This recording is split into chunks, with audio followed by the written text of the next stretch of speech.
So this is going to be the introduction or the first lessons for Chapter 2 in stats, which is when we're starting to figure out how to organize data so that we don't just look at the massive numbers. Because even if you have hundreds and thousands of data points coming in, if you just have them in one big pile, it's kind of hard to do anything with them. It's good to organize. Excuse me. It's good to organize them and get them set up in a way that you can actually easily analyze them and get something from them. So the main thing we're going to talk about here is characteristics that we want to highlight in data. So how can we arrange data so that it highlights and helps us visualize certain key characteristics? And again, we have to figure out, what are those characteristics? What are the typical things we're looking for in data that will help us figure out the types of certain situation that we have there? So again, this is just kind of a summary of that introduction there. But let's talk about specific types of data, or I shouldn't say types of data, specific things about the data that we're going to want to highlight in our assessment. So we talk about this as CV dot, or again, as a mnemonic, it's computer viruses destroy or terminate. CVDOT, CV dot. It's not that hard a thing to memorize, to be honest, but if you need a mnemonic, computer viruses destroy or terminate. And what this stands for are the 5 different categories of characteristics that we usually look at in data. So we usually look for the center. Now, this is a word that kind of throws people off. When we say center in stats, we don't mean necessarily like middle, although we kind of do, because if you notice here, median is one of the measures of center.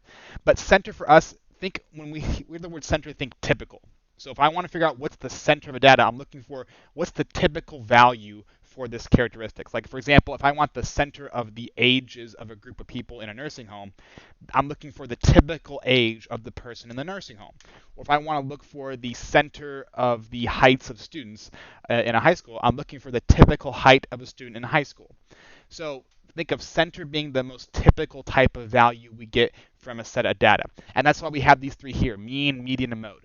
These are 3 different ways of getting a center. Mean being the average, which is usually how you think of typical values. Median be the middle. So median's usually used if you have an outlier or two that's going to throw off your mean, because mean is very sensitive to outliers. If you have like one really tall person in high school, it can throw off your average. So we use median in that case when the mean doesn't work. And then mode is just the most common number, and that's usually used when you have a lot of repetition. But it's not really used otherwise. So mode is kind of like the third wheel. But mean and median are the 2 typical types of ways we get the center of a set of data. So that's, again, center, think typical or average value that you're looking for a characteristic. Variation is kind of like the opposite, sort of. Variation is how diverse or spread out your data is. So standard deviation, and this is also range. So range is a measurement of variation. The highest value minus lowest value, that's a measurement of variation. But basically, think of variation as consistency. So when you hear the word variation, think consistent. How consistent is the data? If your data is very inconsistent, which means it has a very high variation, that means your numbers are kind of all over the place. So for instance, let's say we're taking the typical heights of students in a high school. If the average height of the high school that we got from the data was 5 feet, but we have a very high standard deviation, we have a very high range, that means that even though the typical value is 5 feet, we have lots of people all over the spectrum. We have lots of very tall people, lots of very short people, lots of very medium people, because we have a very high deviation. Whereas if our typical height was 5 feet and we had a very low deviation, we had a very low variation, that means there are a lot of people around that 5-foot mark. That means the data is really concentrated into the average, essentially. We have lots of data points that are around the average and very few that are spread out. So high variation is very inconsistent. Data's all over the place. Low variation is very consistent. They're very much centered around a certain data point that they go with. So.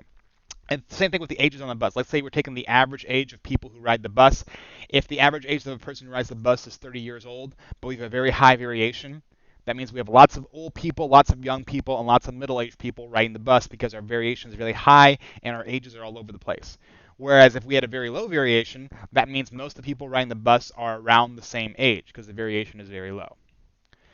Distribution is more kind of like how the data looks, and we usually have 2, either normal or skewed. We'll get into more of those later, but I just want to mention it here, that distribution is kind of like the shape that the data takes when you put it on a graph. And then outliers and time. So outliers is kind of as it sounds. It's if the data has really extreme values, either high or low. So usually it can be either a few outliers or it might have many outliers. But outliers kind of are notes of gaps in data. So you have a very big jump from one data point to the other because you have some data that's really low or some data that's really high that's causing extreme values. And then time is kind of like a little bit different than the other ones. Time is simply how does the data change over time. So if we run the survey in this year and then 5 years later we run another survey and then 10 years later we run the next survey, how is that data changing over time? Opinions is a good way of doing this. How have Americans' opinions on this topic changed over time? Because usually when you're taking opinion polls, you do that like on a yearly basis, usually, or a 4-year basis if you're dealing with elections. And you can kind of see how opinions have changed over time, and you can infer some characteristics about that. So how can we highlight or represent data or organize data to represent some of these characteristics? So one way is a frequency distribution. So a frequency distribution or a frequency table is simply a way to organize your data so that you kind of like split it into groups or classes, as we call them, and you can kind of see how many people fall into each type of class or category. And this will help you, again, figure out those things of center variation, all that stuff there. So how can we make a frequency? Come on. How can we make a frequency table? So this is an example of a bad frequency table. Why is this a bad frequency table? Well, it's a very easy mistake to make if you're not careful. But the thing is, you have a double count. 15, 15, 20, 20, 25, 25, etc. So when you're making a frequency table, the very first thing you want to avoid is having the same number at the end of one category and the beginning of another. Because let's say if these are 2 and 2, well, are both those 15? Is one 15 up here and one 15 down here? Is neither of them 15? Is this like all 10s and all 20s? Like, again, that's hard to infer there. So you never want the same number back to back, essentially. That's the cardinal rule of frequency tables is you never want one category to bleed into the other, essentially. But otherwise, the structure, this is kind of what we're going for. We have different categories of sections, and we have how many data points fall into each category. So let's figure out how we can actually make an accurate one. So we use the upper and lower limits of our data to figure out how we're going to organize our classes. And then once we have these classes or class limits, as we call them, we can start to group our data into these categories. So I'm going to kind of go over the different parts of a frequency table first and then show you how it all fits together in a good example. So some vocabulary here coming up.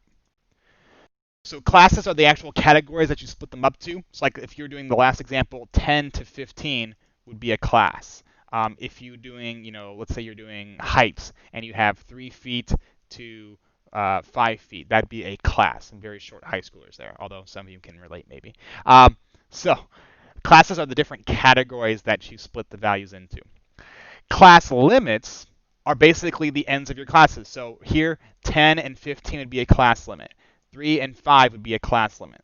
So classes are the categories themselves. Class limits are the upper and lower bounds of those classes. Now, class boundaries are invisible. They're usually not represented on the table, but they're the invisible buffer that's halfway between one class and its adjacent class. So for example, let's say we had one class that was 0 to 4, and next class that was 5. I hate that line there. 0 to 4, and then 5 to 9. Well, our boundary here would be the halfway point between the end of this class and the beginning of the next class. So halfway between 4 and 5 would be 5.5. And that would be the class boundary between these two classes here. Because that's the halfway, or sorry, not 5.5, 4.5. I almost just stopped there. 4.5. Because that's the halfway point between the end of this top class and the beginning of this bottom class here. So again, it's usually not marked on a frequency table, but the reason that we go over these is because when we're doing a distribution graph, sometimes they put the class boundaries as the ends of the bars rather than the class limits. So just again, hold this in the back of your head here because it might come up later. But class boundary is simply the halfway point between the end of one category and the beginning of the next category. That's all it is. Halfway point between the beginning of one and the end of the other. Class midpoints are the middle of the classes. Again, that's kind of self-explanatory. So if your class is 10 to 15, then the midway point there would be 12.5, and that would be your class midpoint. Again, that random line there. So that's your class midpoint is 12.5. So Nothing really interesting about that one, just halfway between classes. This does come into play for some formulas though, so make sure you do remember that midpoint is still the middle of the class. Class width is a big one. Class width always gets people messed up because people think class width is simply how big the class is. So 10 to 15, people think the class width is 5. Not true at all. Class width is actually the jump between one class and the other. So let me tell you what I mean here. So let's say we had 10 to 15 and the next one was 16 to 21. Okay. I made this that's the same either way, which is unfortunate, but we'll go with it here. Class width is the jump from the beginning of one to the beginning of the other. So this jump right here is my class width, which in this case would be 6. And then again, it should be the same on either side. So beginning to beginning is 6, and then here end to end is also 6. So if you're doing your class width correctly, these should be the same. Doesn't matter which side you go on, the class width should be consistent. But this should be consistent throughout the entire frequency table. So my next one would be 22 to 27. And again, that's a jump of 6 here and 6 there. So class width is not in the same category. Class width is jumping between categories, beginning to beginning, end to end. Kind of like a class boundary, but instead of going halfway between the end and the beginning, it's just full beginning to beginning, beginning to beginning, end to end, end to end. So 15, 21, 21, 27, 10, 16, 16, 22. Okay? So let's look at a table and kind of figure out if we can identify some of this here. So let's say this is a frequency table. First off, what are some class limits? Well, some class limits would be 21, 30, 31, 40, 41, 50. Those would be my class limits because those are the beginning and ends of each category. What's my class midpoint of this class right here? So the first one, 21 to 30. What's my class midpoint? Well, it's the middle between 21 and 30. So it'd be 21 plus 30 divided by 2. Let's see, that'd be 51, which divided by 2 would end up giving me, I should probably do this in my head, but I don't feel like it, is 25.5. So that would be the class midpoint, so my CM. That's my class midpoint, 25.5. This would be 35.5. This would be 45.5, and so on and so forth. So again, class limits and class midpoints are not that hard to get because you can usually either see them or calculate them pretty quickly. Now let's get to some of the more tricky stuff. What's the class boundary between the second and the third class? What's the class boundary here? So class boundary is halfway between the end and the beginning. So halfway between 40 and 41 is 40.5. That would be the CB, or the class boundary between these two classes. Between these two classes would be 50.5. And again, it should be consistent throughout each of the classes there. So that'd be the class boundary here. So as I said, they're not usually drawn on the frequency table, but you should be able to know how to get them. So halfway between the end and the beginning. And the real tricky one, what's the class width? So again, the class width is not 9 because people say class width, well, 31 to 40, that's 9 units big. Class width is 9, and they'd be incorrect. Class width is the jump from beginning to beginning or the jump from end to end. And in each case, it's going to be 10.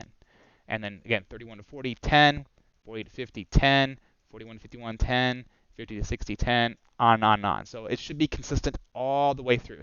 The last one might be a little bit different depending on how your numbers are, but ideally it should be consistent all the way through your frequency table.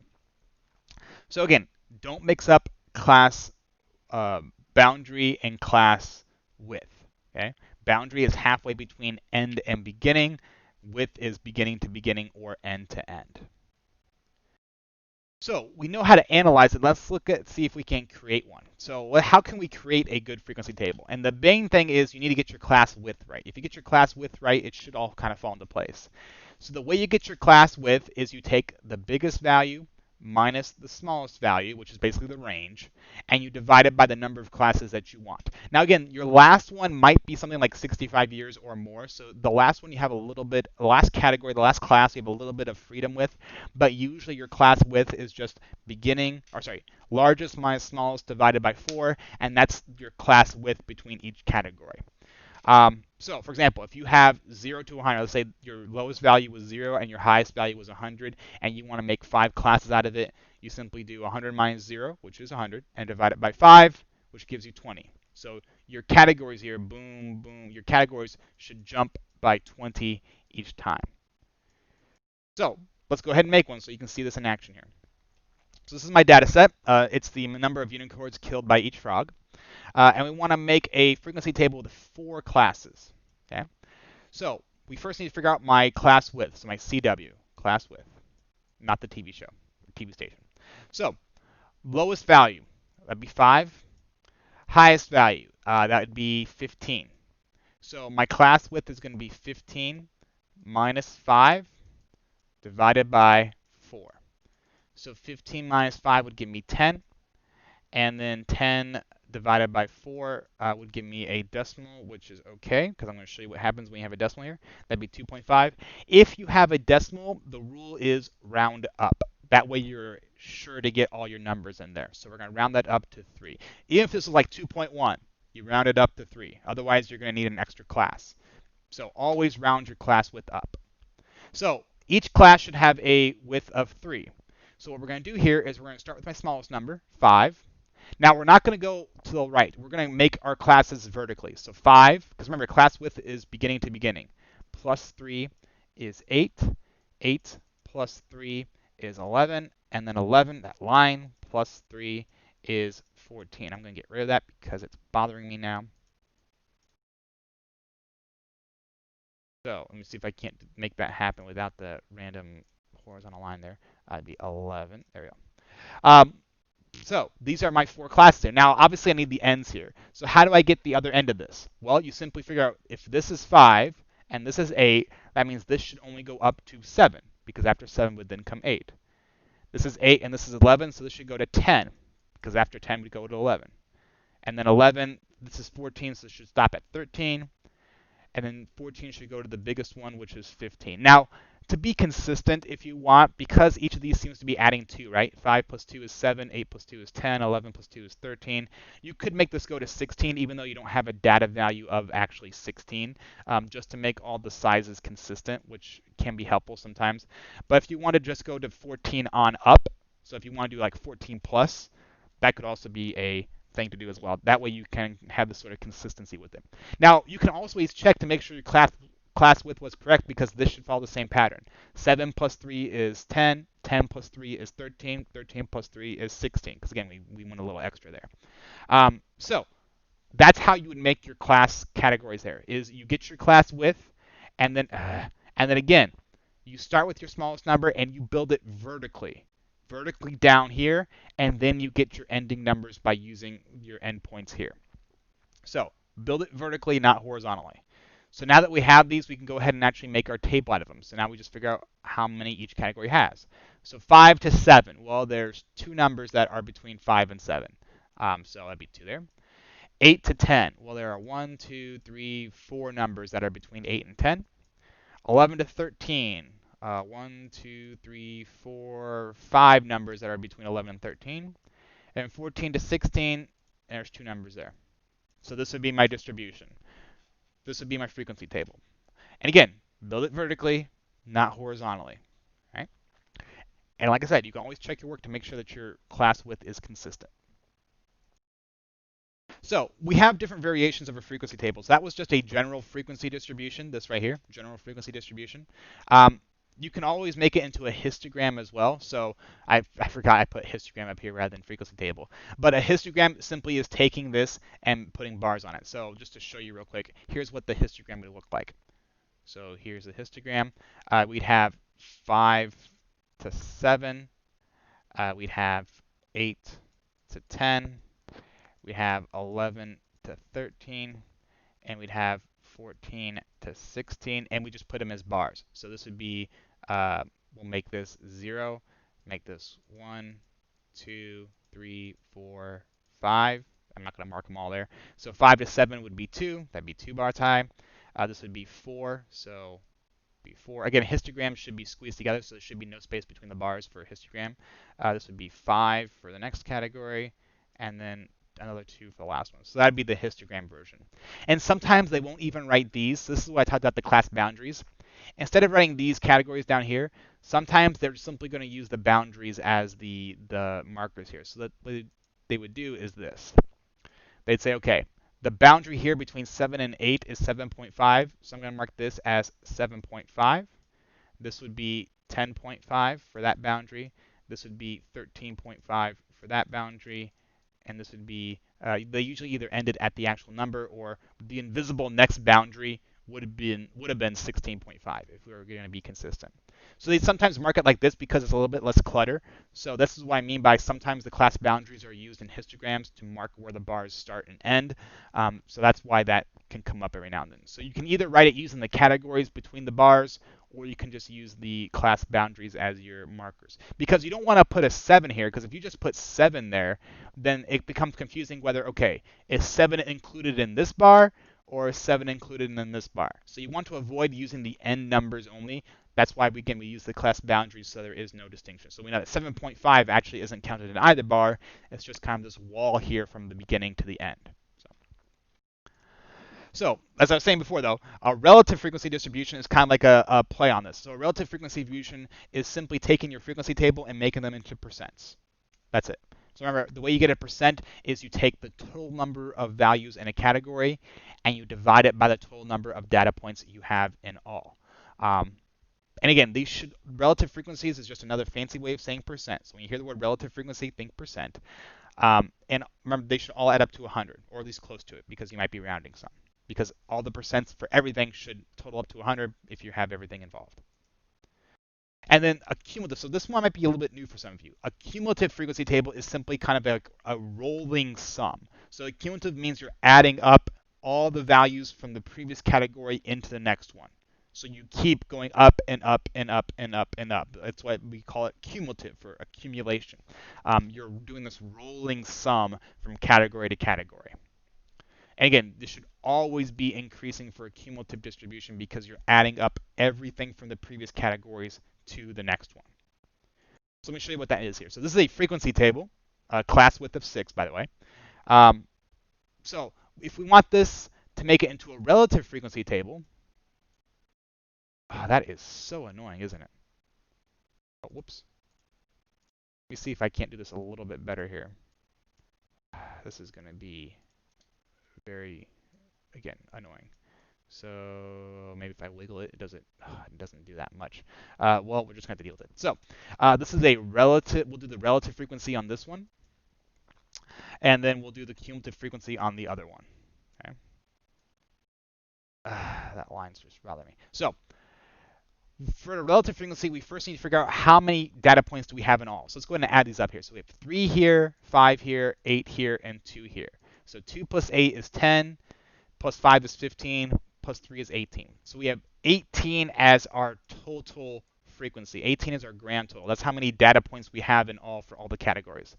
So if we have 3 here, that means the relative frequency is 3 out of 18, which, again, we would change to a percent. So we do 3 divided by 18, which is 0.16 repeating. So 0.16 repeating, which would be roughly 16.6 repeating percent. Random line there, I know. But 16.6 repeating percent. So again, frequency divided by total frequency, and then change to a percent. So 5 data points here. So 5 out of 18. That is so annoying. So we do 5 out of 18, and we get 0.27 repeating. 0.27 repeating, which as a percent would be 27.7 repeating percent. Same for 8. Let's finish it up here. So 8 out of 18 would end up giving me 8 out of 18. Would give me 44.4 repeating percent. 0.4 repeating percent. And then 2 out of 18. So 2 out of 18 would end up giving me, let's see here, that'd be 11.1 repeating percent. So these values here, these percentages would be my relative frequency table. And if I add them up here, 16.6 plus 27.7 plus 44.4, 44.4 plus 11.1 gets me about 99.8, which is pretty close to 100%. And the reason it's not exactly 100% is because I rounded because they go on forever. So if I actually put them in as forever, it would add up to a total of 100%, which is good because that's what it should be. So you can always check your relative frequency tables accurate by adding them up and making sure that you get the 100 at the end or close to it. Now the cumulative frequency is, again, same idea, except we just do a rolling sum. There's no percents involved. So the first category is going to be the same. So 3 for that. Now, the next category is basically for a cumulative. This wouldn't be 6 to 11. This would be labeled as 0 to 11 for a cumulative frequency. And this one here wouldn't be 12 to 17. It'd be 0 to 17. And this would be 0 to 23. So cumulative is everything from all the previous categories. So this one right here would be 3 plus 5 would give me 8. So it'd be 8 numbers between 0 and 11. And the next one would be 8 plus 8. 8 from these two plus the 8 down here, which would give me 16. And the last one would be 16 plus 2, which would give me 18, which is good because the last one in a cumulative frequency should be how many data points in all that you have, essentially. But that's what I mean by a rolling sum. We keep adding to the previous value to get our next category, and the labeling would be different. So it wouldn't be 6 to 11 is 8, it'd be 0 to 11 is 8, because this category no longer is just these two numbers, it's everything from the previous plus this category together. So cumulative, again, is that rolling sum as you go down the table. So let's talk a little bit about distributions here before we end it. So distribution, the most or not the most common, but the one that we're going to focus on a lot is a normal distribution. And a normal distribution is basically when the numbers fall into sort of this rise and fall shape. So you have a lot of numbers that are in the middle or average value, and you have a few numbers that are on the extreme. So basically a normal distribution is when you have a few extreme values, but a lot of values are concentrated towards the middle of the pack, which is usually should be the average. And it should be approximately symmetric, and it's usually noted as a bell curve. So let's go see how this looks on a frequency table, and then we can see how it looks on an actual graph there. So this would be a frequency distribution that's approximately normal. How do I know it's approximately normal?